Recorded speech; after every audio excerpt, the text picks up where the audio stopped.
rewards the faithful. There's something. And he filled up the whole hour. So let's go ahead. Not have that happen. Denny Petrillo is coming up next. I'm going to go ahead and ask him to come on into the room. He's been hanging out for a little while yet, waiting for Victor to finish up. Let's see if Denny can't give Denny just a second to jump on in here with us. In the meantime, we'll mention that prayer again. If you have a prayer request at the end, just put it in the comments. Jonathan will look at that and we'll say a prayer together when we finish. Good evening, Denny. Don't think I've actually seen any prayer requests come through tonight. I may have missed them because I had to refresh the Facebook stream a couple of times. You want to take it up higher, or are you good there? What's that? You want to lift it up a little higher, or are you good there? You good where it is? I think so. How's it look on your end? It's good to see you. You can't fix ugly, so you gotta you're gonna have to live with it. That's all right. Some of us, have tastes for radio, and that's fine. Nothing wrong. We're not on radio right now. How are you? How's everything going? Going very well. It's been crazy busy, but it's going well. For people who may not know you, would you tell us a little bit about yourself, where you labor, what you do, and that sort of thing? Sure. I'm Denny Petrillo. I'm the president of the Bear Valley Bible Institute, which is located in Denver, Colorado. And I've been associated with Bear Valley since 1985. So a long time. I've been the president or the director of the school since 2004. So I'm in year number 16 of directing the school there at Bear Valley. And so it's been a great work. Bear Valley is one that is a preacher training school. It used to be called Bear Valley School of Preaching for some of you older timers. And we have international schools all over the world. Right now, we're operating over 40 international schools. We're in Cambodia and Ukraine and Africa and India and Nepal. We're Central America, South America. We're all over the place training preachers, and we have about 1,000 men that are being trained full time. So we've got the Denver work that we're real busy with that, but we also have branched out and training men internationally. Man, that's fantastic, and we're thankful for the effort. I know one of your slogans out there is "Think Souls," and so yes, you clearly are doing that all over the world, and we're thankful for that. Yeah, as a matter of fact, Eric, we keep statistics, like we have everybody report how many meetings they did, how many Bible studies, how many baptisms, and there over the last several years, there have been on average close to 4,000 baptisms a year, just with our students, not our graduates, but just with the students in our schools. So when we're thinking souls, we're thinking souls. We're planting churches, and we've got some stories about entire denominational churches being converted to the truth, and it's pretty exciting stuff going on. Yes, sir. Sounds like. Well, we're thankful for that. Thankful for all the people who labor there with you. Just thankful for the work that you're doing. I know you do a future preacher training class as well for future preachers, which is another thing that goes real well. I know. Do you get a lot of those guys coming forward into the school after they go? We do. Right now we've got somewhere in the neighborhood of 37 or 38 full-time men, and I think close to maybe 7 or 8 of those guys are guys that went through our future preachers training camp. That's 13 to 18-year-old boys that come to Denver in the second week of June, and anybody that's watching tonight has got somebody in that age group. It doesn't cost anything. We'll pick you up at the airport and take care of everything for 1 week and bring them back to the airport. So it's it's a great thing. And our max is 40, and we fill up the camp every year. So it's really a good thing. Yes, sir. It's fantastic. I don't know if you want to hang around after. Jonathan always tells our last speaker, you're the last one, so you can go as short or as long as you want to. We would like to talk to you just a little bit after. And now we're encroaching on your time. So if you're ready, tell us. I'm ready. Ready, huh? What's the subject again tonight? I'm going to talk about worry. Okay. I remember that now. Jesus' view of worry, or Jesus' teaching on worry. Well, I'm sorry I didn't let Jonathan jump in there much. I kind of had a conversation. You just filling up the whole airspace, man. That's fine. You and Denny just reminisce. I'll just sit here and look pretty. Neither of the two of you can do that. I'll be the pretty one. Thank you for that. Thank you for your willingness to share your beauty. Let me just say real quick. Just posting the YouTube stream again for one last time tonight. Facebook stream is now working properly, it seems, but we do have the YouTube stream, and we've been, because of the problems the Facebook stream had earlier tonight, we've pretty much been 50-50 in terms of audience throughout the night. So maybe I need to paste the Facebook stream over on the YouTube page, but we're trying to build up that presence over there. We've added probably 50 subscribers or so tonight, and we thank you for that on the YouTube side. But if you haven't yet done that, please just drop over there and subscribe to the YouTube channel. It doesn't really matter where you watch the content. The comments are available in both. We're monitoring the comments in both streams. But if you make sure you have subscribed to the YouTube channel, that you have liked and followed the Facebook page, we would appreciate that on both regards. Let me say one more time before we hand the night over to Denny. We will be saying a prayer here in just a little while whenever Denny finishes. We've had a couple of prayer requests come in since Eric mentioned it a minute ago, but we will continue to monitor those, and you've got the next hour or so to get those into us before we dismiss for the night. So having said all that, I will dismiss Eric here for just a second. Let me go ahead and turn Eric's stuff off. You got any last thing you want to say, sir? No, preach the word. All right. There goes Eric. And Denny, I'm about to disappear from you. And when I do, the floor will be yours, and I'm gone. Preach the word to us, brother. All right. Well, first of all, I'd like to say welcome to everybody for being a part of this session. I'm so grateful for the opportunity and looking forward to our study in the Word together tonight. In the Sermon on the Mount, in chapter 6, Jesus is talking about, the whole Sermon on the Mount is really about righteousness. But specifically in chapter 6, Jesus is talking about what a righteous person is going to do or is not going to do.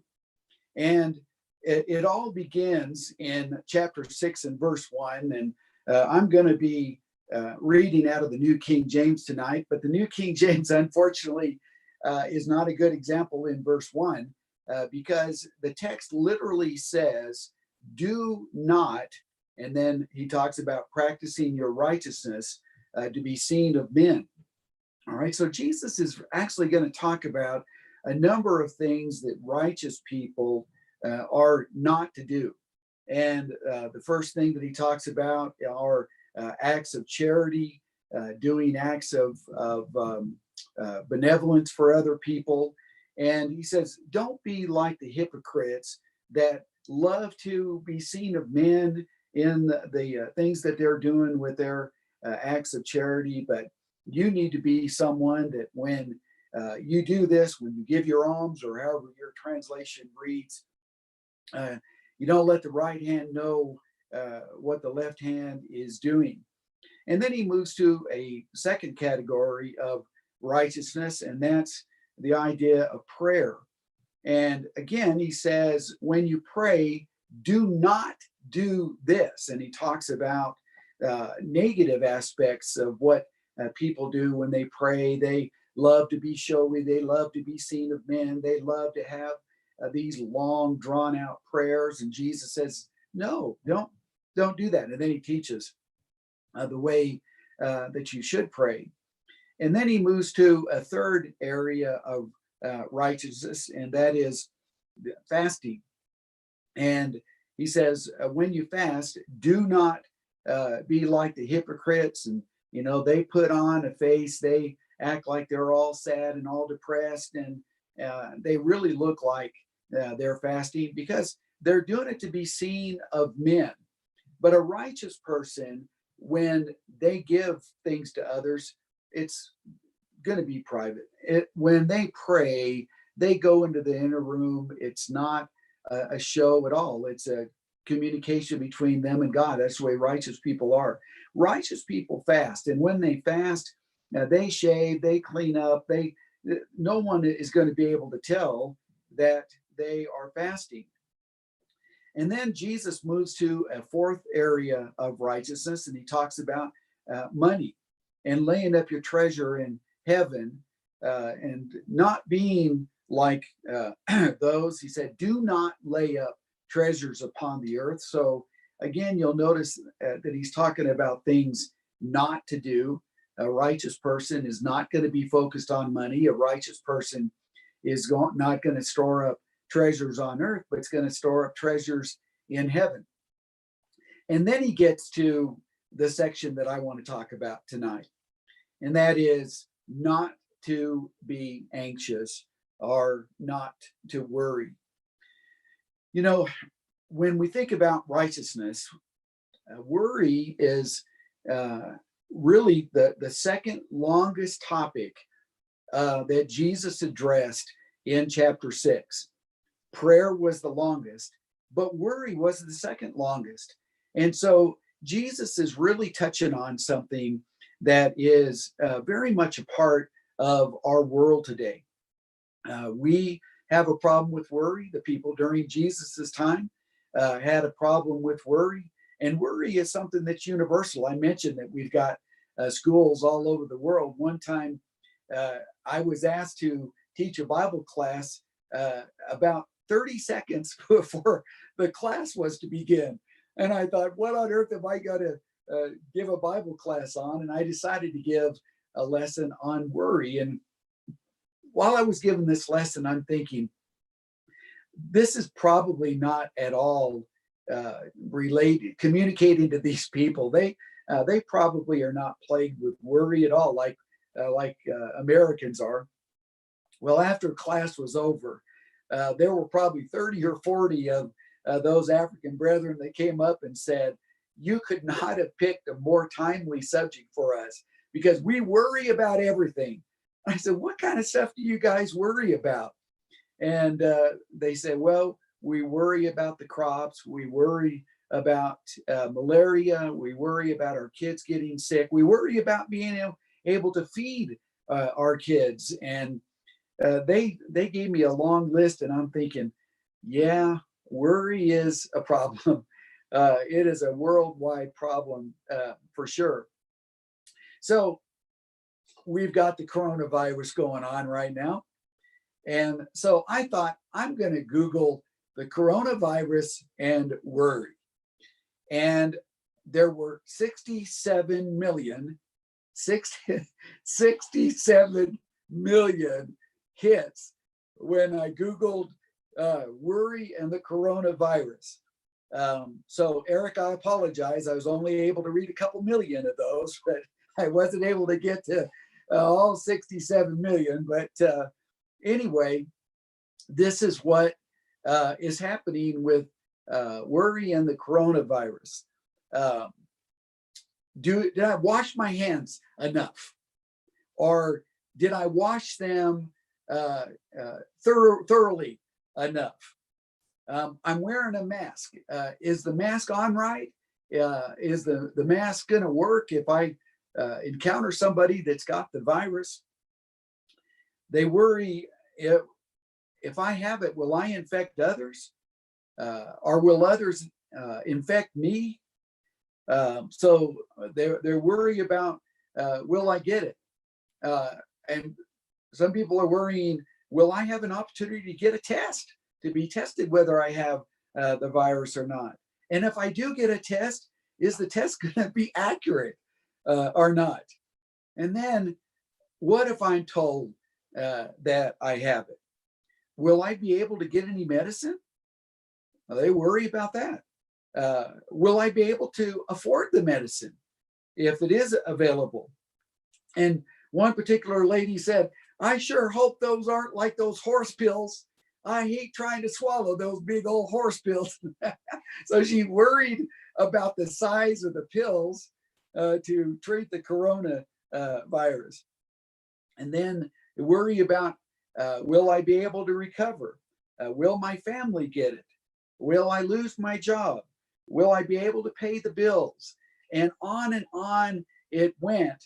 There were literally hundreds of different aspects, all related to the coronavirus and why people are worried.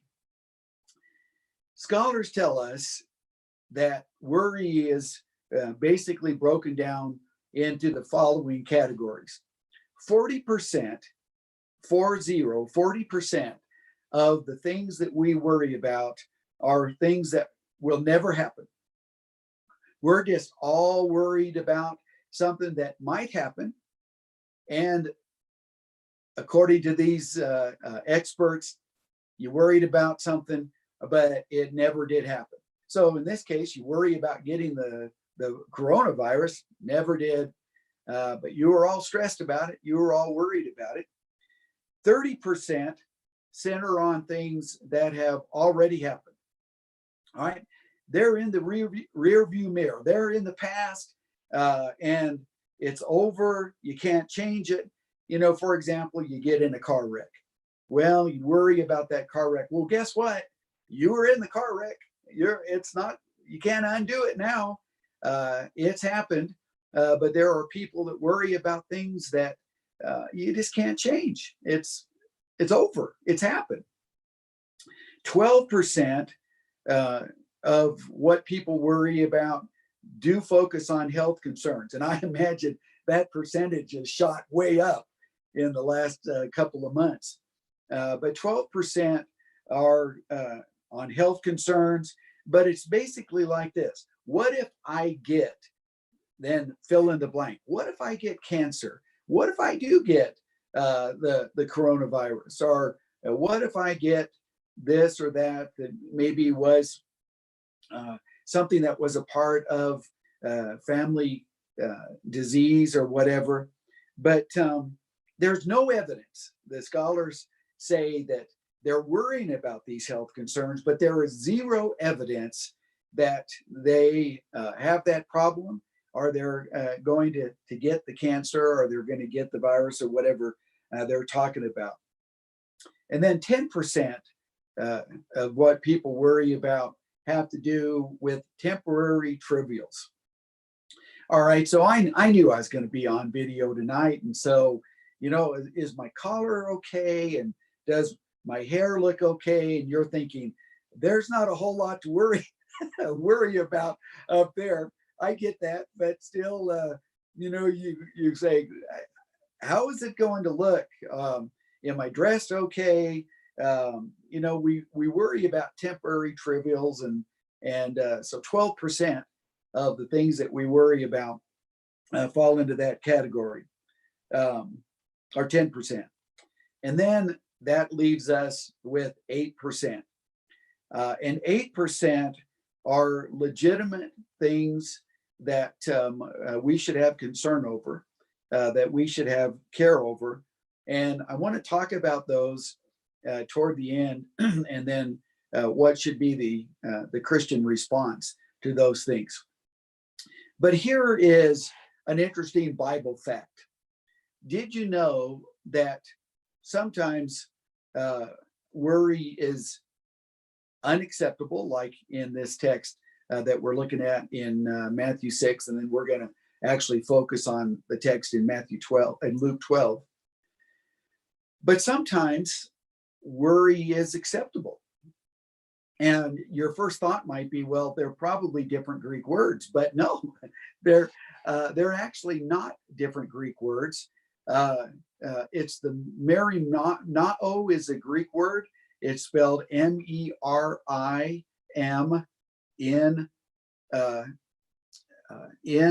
A-O.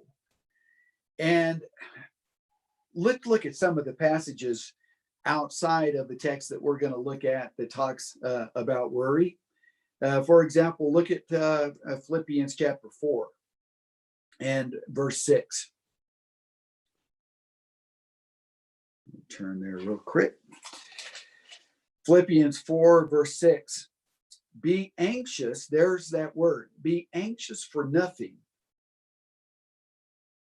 but in everything by prayer and supplication with thanksgiving, let your request be made known to God. Did you notice there that Paul doesn't give you any wiggle room?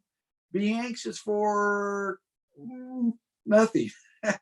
Wow, Paul, talk about cutting us a break, but he says no. Be anxious for nothing. There should be nothing that you worry about.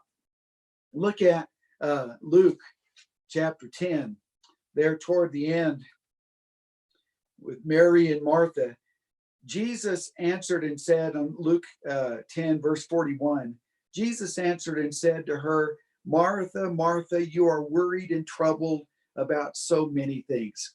All right, so notice that Jesus is critical about her because she's worried about a lot of non-essential, non-important things. And so there's another example. If we go back a couple of chapters, and Luke chapter 8, verse 14, he's talking about the parable of the sower. And he says, now the ones that fell among thorns are those who, when they have heard, go out and are choked with cares, riches, and pleasures of life, and bring no fruit to maturity. You see, worry chokes out productivity. And so that's one example of how people relate to worry. All right, that's just a few examples. There would be several more that we could talk about where worry is unacceptable, and we'll be looking at a larger text in just a minute on that. But the same word is also used to describe worry that actually is acceptable. Look at Philippians chapter 2 and verse 20. Philippians 2 verse 20. Paul says, for I have no one like-minded who will sincerely care for your state. He's talking about Timothy, and Timothy really cares. That's that same Greek word. He really cares for the Philippian brethren. And so Paul's complimenting Timothy for that kind of concern that he has. Look at 1 Corinthians chapter 12 and verse 25.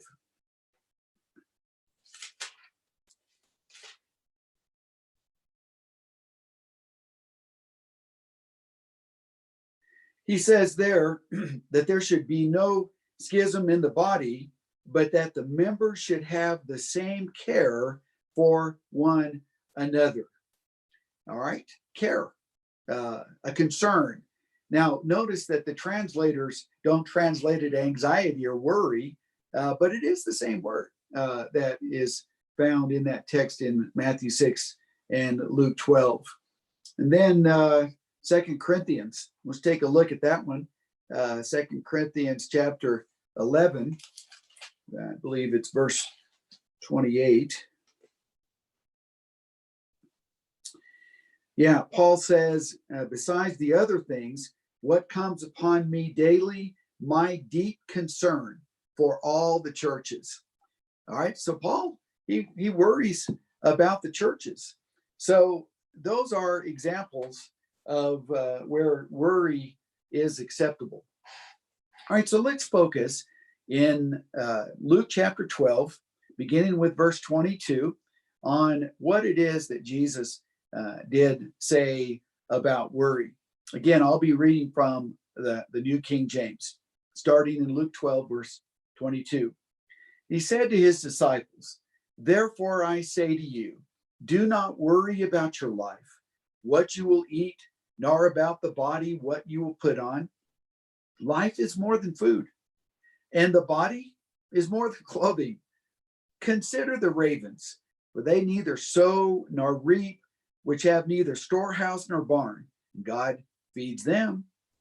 How much more value are you than the birds? And which of you by worrying can add 1 cubit to his stature? If you then are not able to do the least, why are you anxious for the rest? Consider the lilies, how they grow.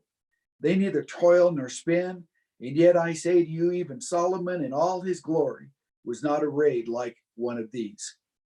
If then God so clothes the grass, which today is in the field and tomorrow is thrown into the oven, how much more will he clothe you, O you of little faith?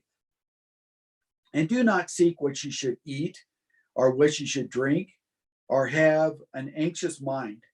For all these things the nations of the world seek after, and your Father knows that you need these things. But seek the kingdom of God, and all these things will be added to you. All right, so in this great text, in worry, Jesus is talking about the idea of righteousness and the way a righteous person is going to be and the way a righteous person is going to conduct their lives. All right, so let's kind of break this down and look at this amazing text. First of all, Jesus gives what we would refer to as the thesis statement, the bottom line basis, basic statement, and that is, therefore I say to you, do not worry. All right, don't worry. That's the major point that Jesus is going to be talking about. Don't worry. And then he expands it to the things that most people worry about.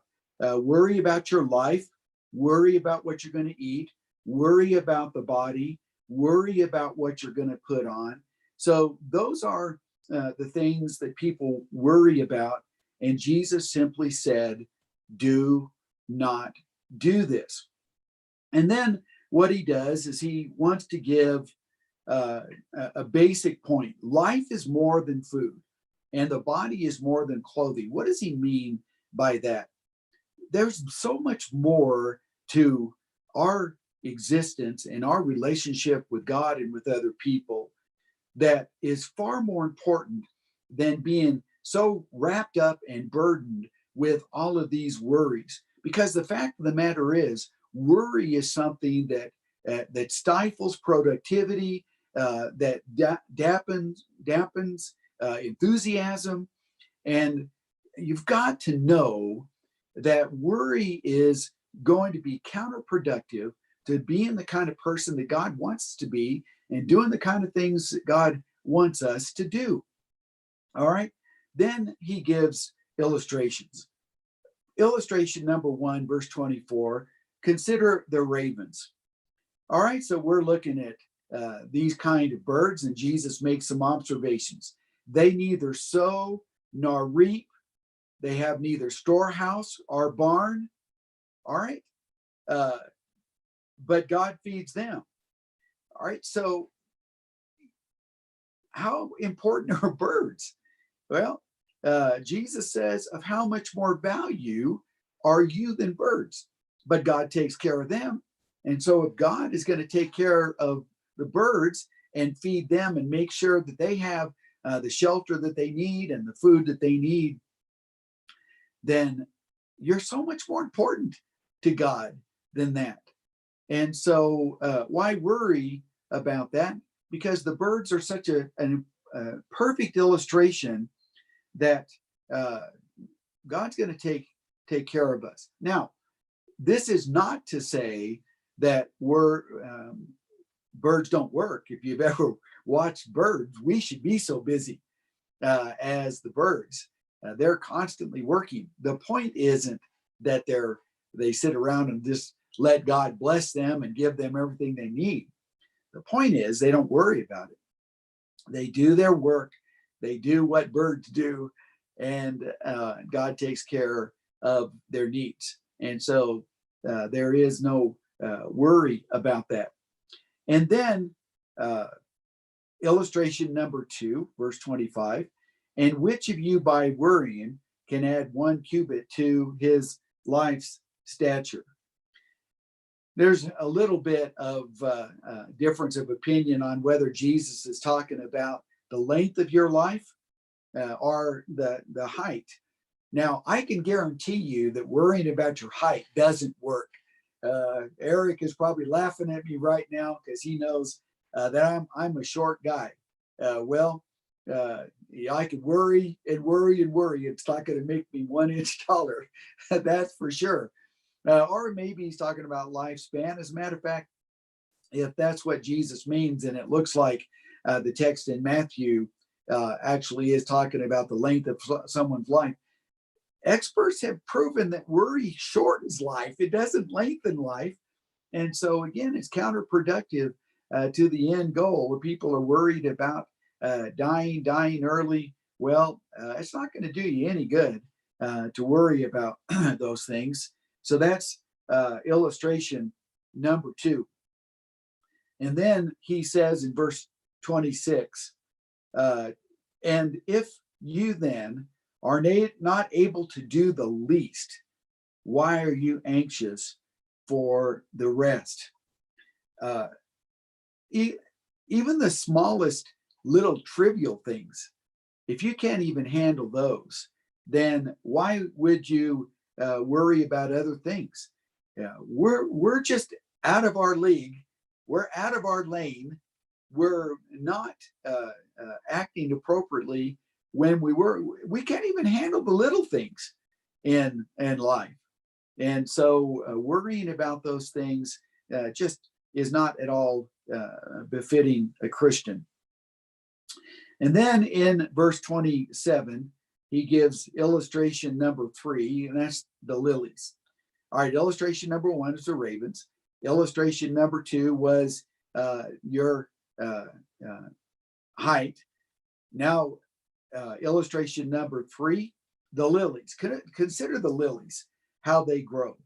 They neither toil nor spin, and yet I say to you, even Solomon in all his glory was not arrayed like one of these. If then, here's the application of the illustration.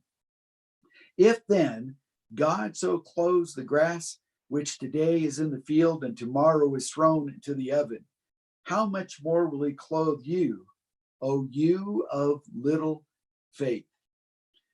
So all of us have seen these beautiful fields full of flowers, and we also have seen when the hot sun comes and it wilts the flowers, but they just turn right around and grow back again.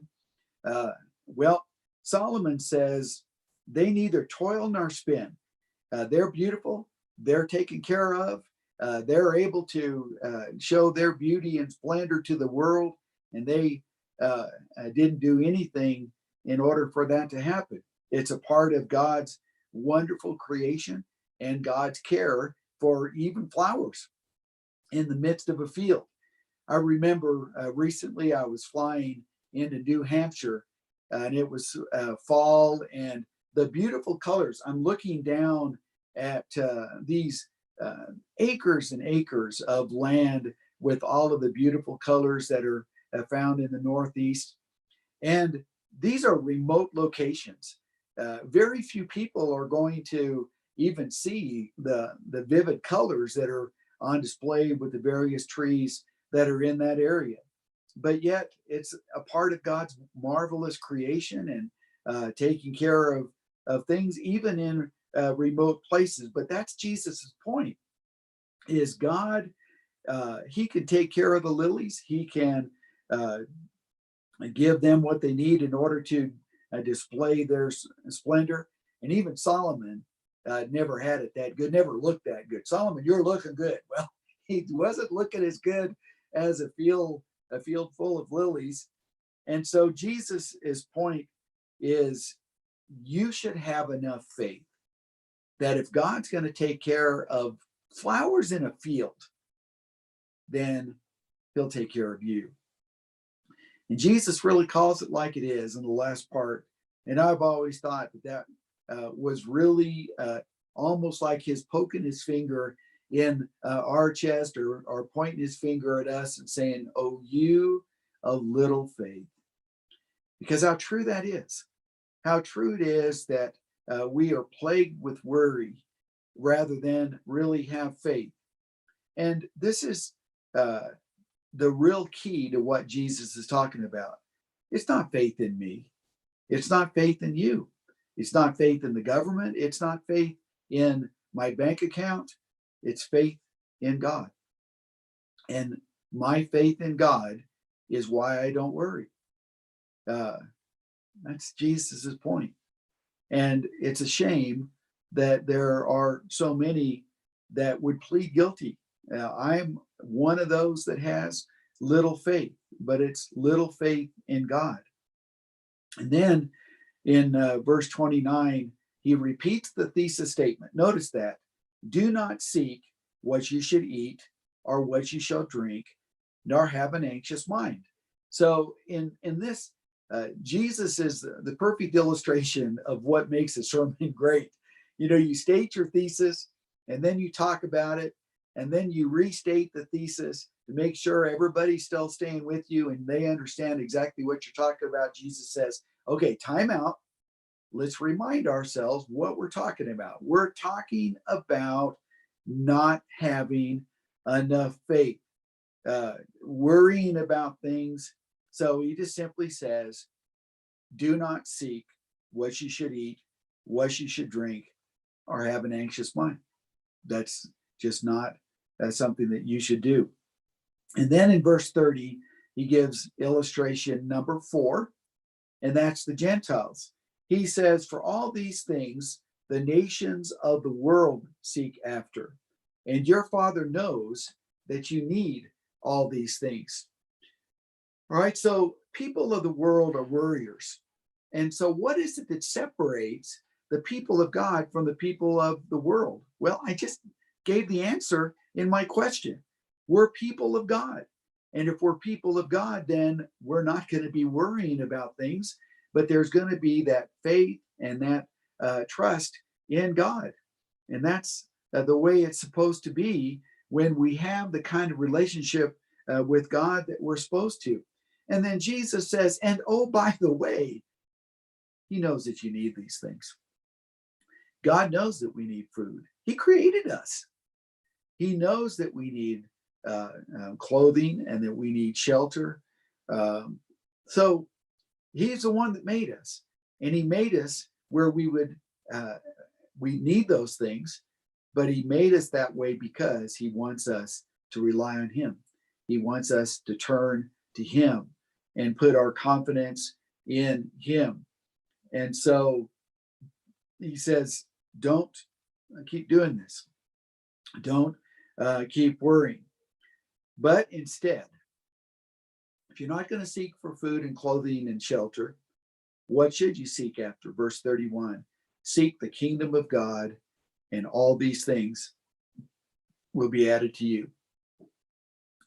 If your priorities are right and you're seeking God and God's kingdom, God's agenda first, then God's going to take care of you, because God created you knowing that you needed those things. But that's a part of the kind of relationship that we need to have with God, where we trust him, we give ourselves over to him, and our number one priority is his kingdom. And when we make that our number one priority, then our God is going to take care of us. All right, so how then do we kind of merge these ideas together?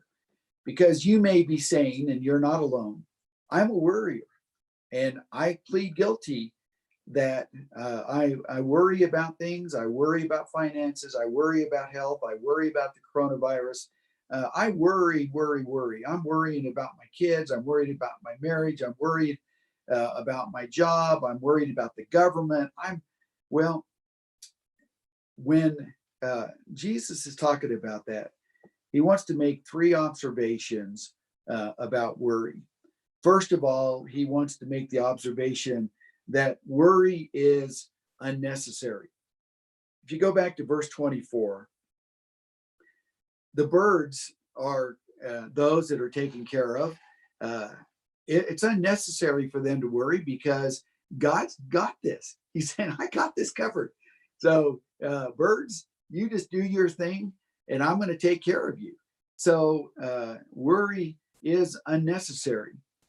And then second, worry is unavailing. That means it's not going to change anything. By worrying, you're not going to make yourself taller. By worrying, you're not going to make yourself live longer. And so it doesn't accomplish anything. Worry has never been productive. It is counterproductive for sure. And then the third observation Jesus makes about worry is found in verse 30. He says, for all these things, the nations of the world seek after. So third, worry is unseemly. You know, someone said, that just doesn't look good on you. That haircut, that doesn't look good on you. That dress, that doesn't look good on you. Well, worry doesn't look good on we Christians. The world, they wear that garment of worry all the time. But God's people should not be wearing that. It doesn't look good on you. It doesn't look good on anybody that's claiming to be a child of God, because it shows that you're of little faith. It shows that you're not really trusting in God above. So let me repeat those three if you're trying to get those down. Worry is unnecessary. Worry is unavailing. And worry is unseemly. So what are we supposed to do? Let me give an illustration as we wrap up this study. Years ago, my son was going to go to college and live in Colorado. And so he had a long trip to get to the university. Well, old dad was worried about the car, whether the car was going to be able to make it from Colorado to Tennessee. So I bring the car in to a mechanic and I tell him that my son's about to take this car on a long journey and I'm concerned whether it can make the trip or not.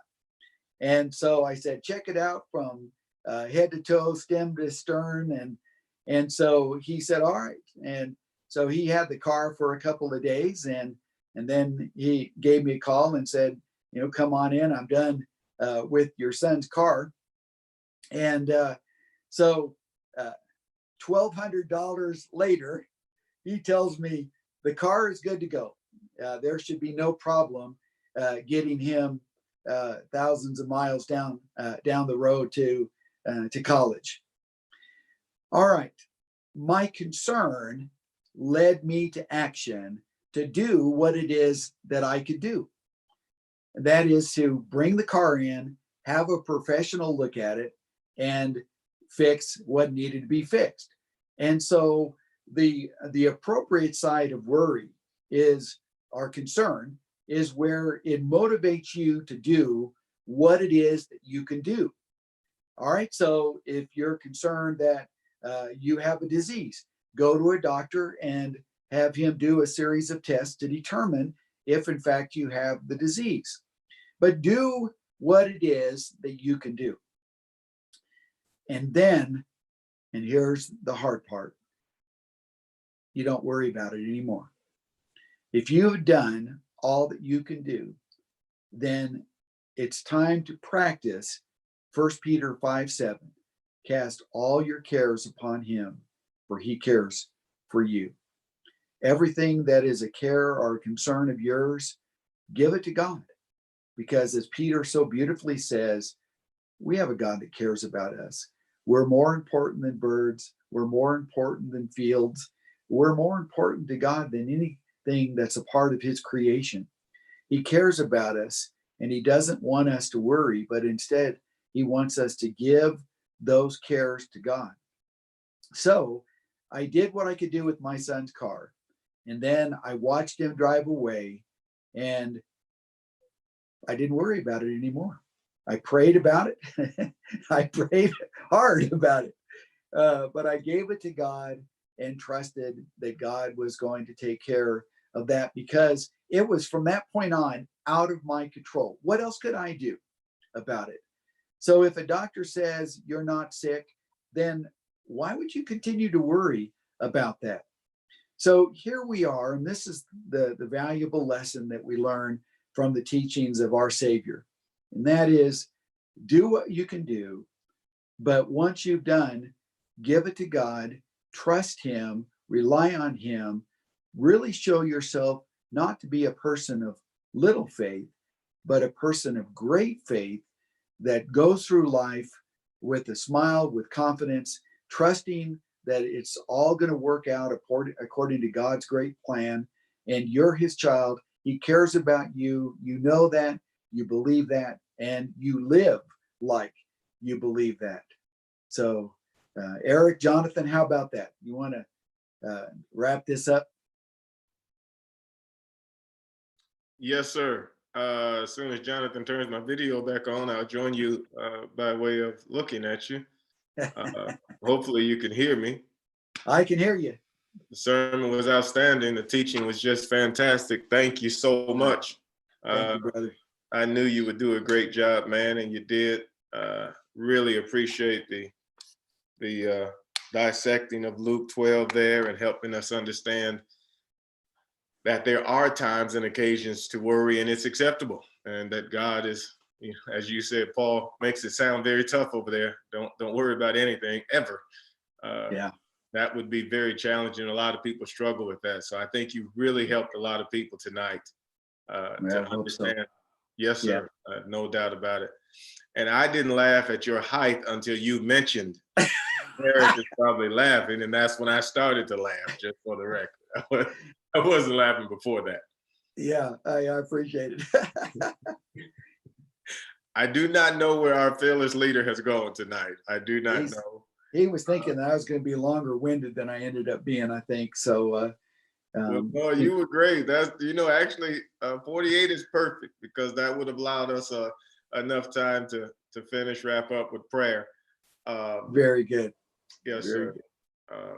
It's just, I know you're doing a lot of stuff online now. How has that been with the school and everything? Yeah, you know, because of the social distancing and the quarantine and all that, we're teaching all of our classes online. And so in this very room that I'm in right now, I'm teaching all of my classes at Bear Valley, and all of the teachers are teaching their classes from their homes. And it's really going well. And I'll tell you what, I thank God for technology. And granted, it's got its problems, but it has really been a blessing to our work at Bear Valley to continue on training preachers and having these kind of virtual classrooms. It's just been a real blessing. That is fantastic. Brother Melvin was saying that he hopes that the things that we have learned from here will be things that we can take forward and use even after this is over. And yeah, I sure hope that's the case as well. A lot of people have been forced into using media in this fashion, and it's been terrific so far. Yeah, it sure has. So have you been doing sermons for the church there in Avondale? We are streaming every Sunday. We've also started now our Bible classes on Zoom. So we're doing nice. That. Yeah, it's been interesting to be at home like you are there at the desk and teaching a Bible class with the members and seeing their faces on screen, at least some of them. Not everybody the video shown. Yeah, that's right. Well, it's a temporary fix. I know you're anxious to get back to seeing the brothers and sisters in the flesh. I know I am, but grateful that we have this technology that we can fall back on for sure. That's absolutely right. It's so hard, and I don't know that we will ever have an exact parallel of what the church went through in the first century. But we do have an inconvenience at the very least, and a challenging time before us. And so there are some lessons maybe we can draw out of that. We're not exactly suffering for the cause of Christ in the same fashion, but suffering to some degree at the same time. Yeah, for sure. The unfortunate part about this setup is that one of us is the host, and that would be Jonathan. And what that means is I don't have control over my own camera. So I can't start my camera. He has to kind of let my camera. Oh, Jonathan, where are you? I'm not exactly sure. I hope he's all right, because this is not like him to be at this point. So I'm not really sure I can't end your feed as well. So you can, if you would like. You don't have to stay. You can end your feed, I think. Stop your video and your audio. I think I probably could, but I'd sure like to join y'all for the prayer. Okay. Well, what I think I'm going to do is, well, it'll be tough, but I guess we're going to go ahead and leave that prayer.